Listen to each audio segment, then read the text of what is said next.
મુંડાજીની 150મી જયંતિ નિમિત્તે વડોદરાના નમો કમલમ ખાતે પીએમ મોદીનું વર્ચ્યુઅલ પ્રસારણ અને જીવન કવન વિશે સંવાદ યોજાયો.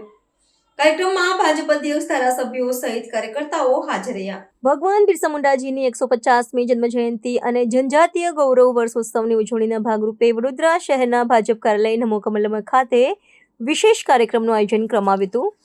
આ કાર્યક્રમમાં દેશના વડાપ્રધાન શ્રી નરેન્દ્ર મોદી દ્વારા કરાયેલા વર્ચ્યુઅલી પ્રસારણનું નિદર્શન કરવામાં આવ્યું હતું, જેનો મુખ્ય ઉદ્દેશ્ય જનજાતીય સમાજના કલ્યાણ અને ગૌરવને ઉજાગર કરવાનો હતો. વડાપ્રધાનના પ્રસારણ બાદ આ કાર્યક્રમમાં વીર ક્રાંતિકારી બિરસા મુંડાજીના જીવન અને કવન વિશે વિગતવાર સંવાદ યોજાયો હતો. આ સંવાદમાં વક્તા તરીકે અમદાવાદ જિલ્લાના પૂર્વ પ્રમુખ હર્ષદગીરી ગોસાઈ ઉપસ્થિત રહ્યા હતા. આ ઉપરાંત વડોદરા શહેર ભાજપના અધ્યક્ષ ડોક્ટર જયપ્રકાશ સોની, સ્થાનિક ધારાસભ્યો, મહાપૌર, મહામંત્રીઓ અને વિવિધ વોર્ડના પ્રમુખો સહિત મોટી સંખ્યામાં પક્ષના કાર્યકર્તાઓ આ સમય કાર્યક્રમમાં હાજર હતા. તમામ અગ્રણીઓએ બિરસા મુંડાજીના આદર્શો અને આદિવાસી સમાજના યોગદાનને યાદ કરીને તેમને શ્રદ્ધાંજલિ અર્પણ કરી હતી.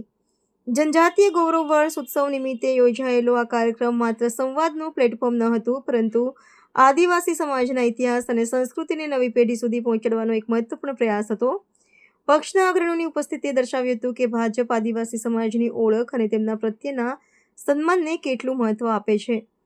આવા કાર્યક્રમો થકી સામાજિક સમાનતા અને રાષ્ટ્રીય એકતાની ભાવના મજબૂત થાય છે, તેમજ કાર્યકર્તાઓમાં પણ આદિવાસી સમાજ પ્રત્યે વધુ સંવેદનશીલતા કેળવાય છે.